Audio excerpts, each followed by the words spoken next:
So there's your guy, Alex Van Pelt. And I know Beetle was just talking about this. I'd like to pick it right back up. We were talking in the break about it. Because I think his hire and his presence here, to me, is one of the more important stories on the team, is one of the biggest signs of what's wrong down there, and I think speaks to so many things that they've just let go of the rope on and cut corners on, and how they handle it going forward is going to be informative too. I think that Alex Van Pelt and his hiring is like a flashpoint. It's indicative of what they are now. Which is what? So what do you mean? So for 20 years, a barometer. For 20 years, very good. They were maybe the standard of excellence. They were the standard of excellence in the league. It's not like they won the championship every single year, but they were basically a threat to in the Brady Belichick dominant 2 decades, right? They've gone from that to kind of like a low rent operation now, that they're just accepting kind of what's available. He shouldn't be the guy. If they still had that quote-unquote standard of excellence, they really would have paid through the nose to get a more innovative, younger offensive coordinator that's more in line with how the game has changed. And they didn't. They got a guy that basically no one else wanted. And for him to sit there and say, like, we're happy where we are, I mean, this is gross to hear. How can you be happy with where you are offensively? I know what you mean. He's not the problem. He represents the problem. Yeah, right. Right? He represents the problem. And in this particular case, like, again, now I'm echoing what Murray said, but he is something less than what they should have. And go back to Nick Caley at the beginning of the process. He was I don't know if he was the very first guy they brought in, but they expressed interest in Nick Caley. He asked for a sum. They said no. And that was it. Over. So you didn't want to pay the first guy. Now you paid the 12th guy. They didn't want Clint Kubiak, or Clint Kubiak didn't want you. He ended up the offensive coordinator with the Saints. Now, granted, they've dipped a little bit these last couple of weeks, but the first 2 weeks, you're like, wow, what the hell's going on with the New Orleans Saints and Derek Carr and that offense, and they have a bad offensive line. So you needed to pay him to convince him to want to be here, or just show you, like, this is the place for you. And for whatever the hell reason, he was here as like, yeah, no, good, no thanks. Okay. So do you think one of the reasons Van Pelt is here is because of his price? Yes. Without question. Absolutely. Yes. It definitely is. I mean, there's an actual cause and effect there. Caley gave them a number. They said no. Right? And so then they ended up farther down the list with a cheaper guy. And, and if I were someone like Nick Caley, I would say, like, they could look at a guy like Nick Caley and say, well, you don't have the experience. We're not going to pay you that. And he says, I don't have the experience, but with your team, I'm going to need time. It's going to cost you. Right? I don't blame him for asking what he asked for. Right. So so if money's the story part of the story with Van Pelt on the way in, I just don't know how it couldn't be on the way out. And so part of this conversation is, how married are you to Alex Van Pelt going forward? Okay. But I'll put that aside for a second. On the way in, so we all agree money was probably a factor.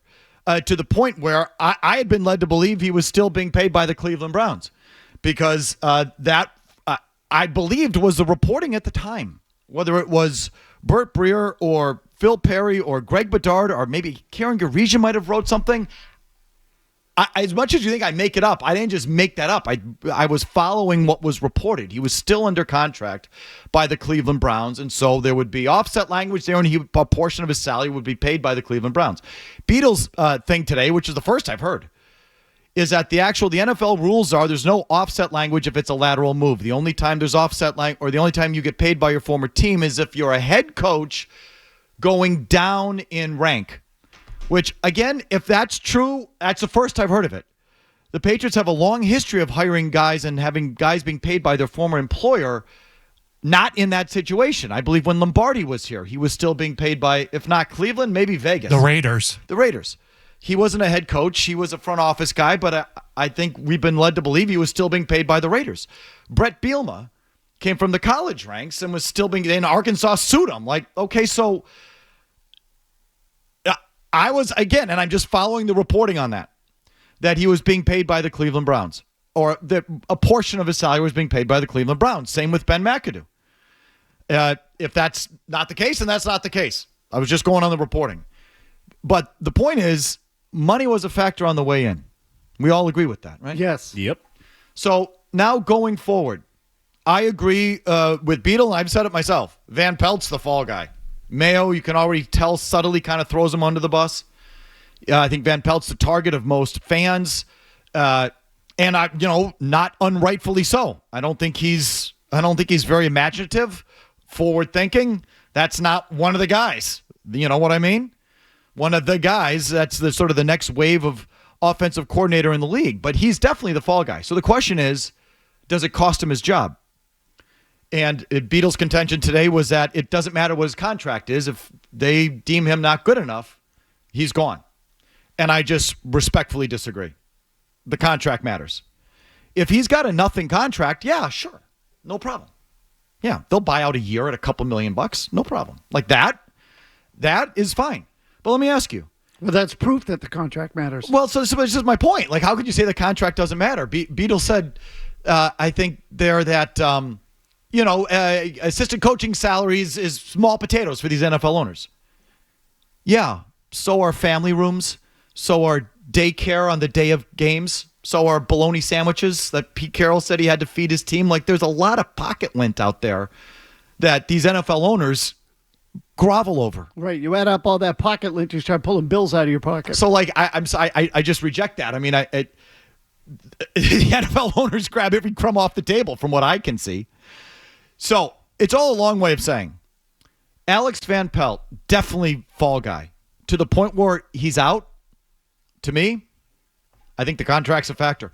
In other words, if they had signed Nick Haley and he asked for between $4 and $5 million a year, if they signed him to 4 years, 5 years, between 4 and 5 to get him to come from LA to take this job, which he may not have really wanted, he's safe. Are they gonna whack him? No. Are they gonna scapegoat him? He's safe.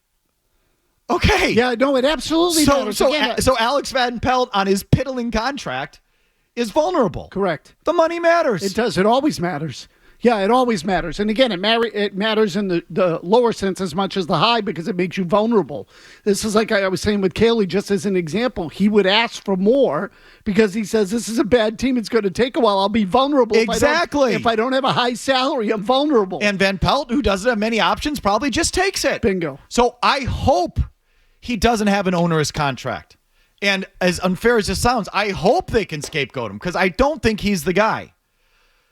So if that's then the case, you look at the team and you say, you just drafted a quarterback 3 overall, and you're going to hire a guy just to fire him?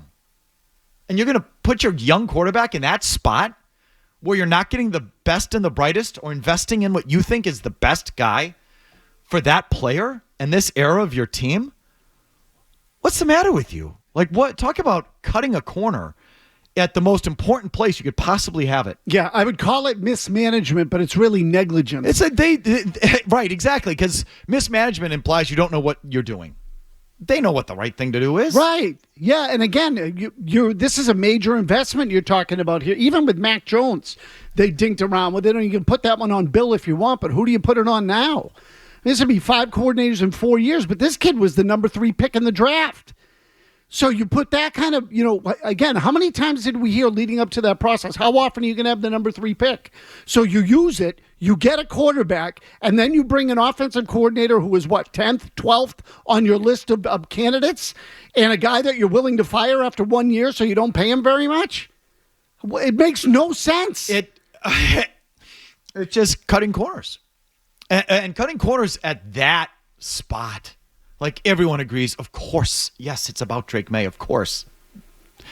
The quarterback's the most important thing. And that's how you're going to approach his support staff and surroundings. Like, that's bad, man. That is not good. And so this is why, like, I think Alex Van Pelt is really sort of a flashpoint for a lot of the things that I just feel like there's just too many corners cut there. And not a full investment in your most important asset by far.